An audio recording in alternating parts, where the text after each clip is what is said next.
ഓം ശ്രീ സായിരാം.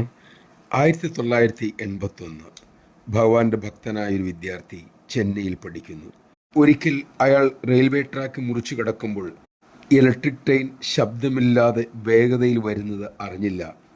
പെട്ടെന്ന് ആരോ വിദ്യാർത്ഥിയെ പുറകിലോട്ട് പൊക്കിയെടുത്ത് മാറ്റി ആ നിമിഷം വണ്ടി കടന്നു പോവുകയും ചെയ്തു. പരിഭ്രമത്തോടെ അയാൾ നോക്കുമ്പോൾ തൊട്ടുപുറകിൽ വിറങ്ങലിച്ചു നിൽക്കുന്ന തൻ്റെ സുഹൃത്താണ് തന്നെ രക്ഷിച്ചത് എന്നയാൾ ചിന്തിച്ചപ്പോൾ ആ സുഹൃത്ത് പറഞ്ഞു, ഞാൻ നിന്നെ തൊട്ടതുപോലുമില്ല, നീ തനിയെ പുറകോട്ട് പൊങ്ങിത്തെറിച്ചു വീണതാണ്.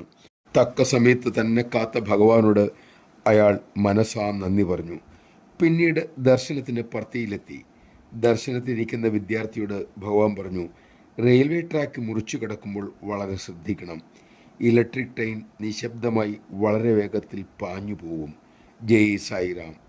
ഭഗവാന്റെ വാക്കുകൾ ഉപദേശമായിട്ടല്ല അയാൾക്ക് തോന്നിയത്, ഭക്തനോടൊപ്പം സദാ ഭഗവാൻ എന്നുള്ള ഉറപ്പിൻ്റെ പ്രഖ്യാപനമായിരുന്നു അത്.